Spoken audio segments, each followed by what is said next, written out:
OBC आरक्षणाला धक्का न लावता मराठा समाजाला आरक्षण मिळावे या मागणीसाठी सुरू असलेल्या आंदोलनात आता ओबीसी नेतेही आक्रमक भूमिका घेताना दिसत आहेत। मराठा आरक्षणासाठी मनोज जरांगे पाटील मुंबईतील आझाद मैदानावर दाखल झाले असताना या आंदोलकांमध्ये एका आंदोलकाचा मृत्यू झाल्याची घटना घडली। यावर ओबीसी आंदोलक नवनाथ वाघमारे यांनी तीव्र वेदना व्यक्त केल्या असून अशा घटना टाळायला हव्यात असे मत त्यांनी मांडले। वाघमारे यांनी यावेळी मनोज जरांगे पाटील यांच्या नेतृत्वावर प्रश्नचिन्ह उपस्थित केले।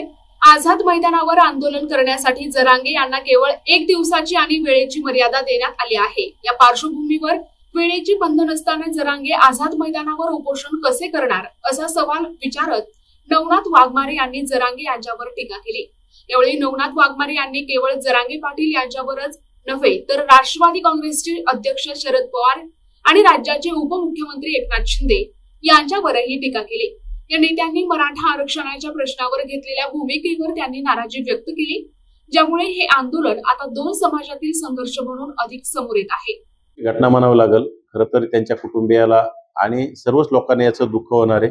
त्यांच्या कुटुंबियाच्या दुःखात आम्ही सहभागी आहोत आणि मृत आंदोलकाच्या आत्म्यास शांती लाभावी अशी मी ईश्वरास प्रार्थना करतो आणि अशा घटना झाल्या नाही पाहिजे अशी मी ईश्वरास प्रार्थना करतो।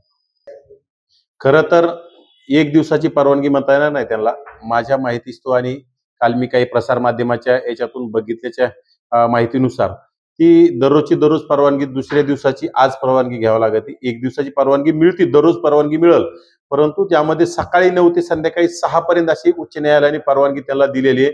परंतु सकाळी 9 ते 6 मध्ये तुम्हाला फक्त 5000 लोक त्या आझाद मैदानावर न्यावे लागतील आणि आंदोलकासोबत फक्त 5 गाड्या। खरं तर आता हे आंदोलक झुंडशाहीचे आंदोलक आहेत।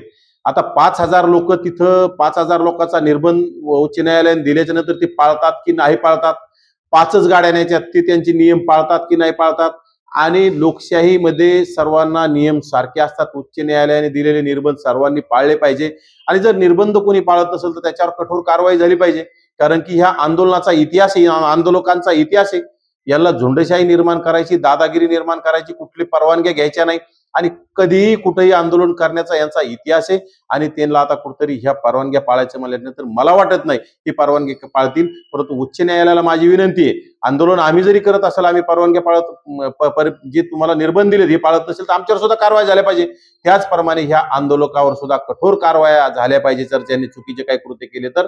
आणि खरं तर यांना मुंबईला जाणं म्हणजे यांना सगळे आरक्षण मिळालेले आहेत। यांना SC-BC मधून 10% आरक्षण मिळतंय, याला EWS मध्ये सुद्धा यांची घुसखोरी सुरूच आहे। ते OBC मधून बी काही कुणबी प्रमाणपत्र यांनी बोगस मार्गाने काढलेले आहेत, याच्यामध्ये बी घुसखोरी सुरूच आहे। परंतु खरं तर यांचा हेतू राजकीय हेतू आहे। यांना ओबीसीचं आरक्षण संपवण्यासाठी हा केलेला मोठा कट आहे। यामध्ये शरद पवारांसारखे ज्येष्ठ नेते ज्यांनी कधी मराठा समाजाला न्याय दिला नाही, परंतु आता त्यांची सत्ता गेल्याच्या नंतर त्यांना पुळका येतो आणि त्यांनी आता हे सगळं जाणीवपूर्वक शरद पवारांच्या इशाऱ्याने आणि एकनाथ शिंदे मुख्यमंत्री पद मिळालं नाही म्हणून अस्वस्थ झाले।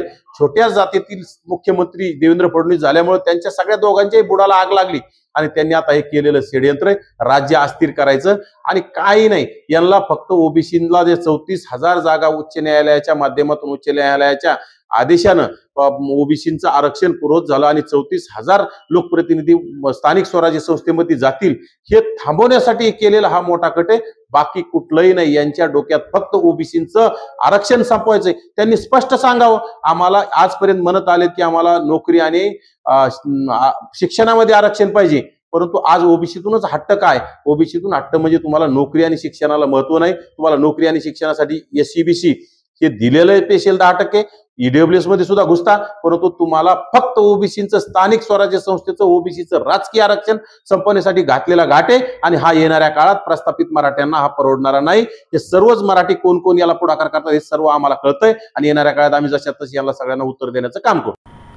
NTV news Marathi, Jalna.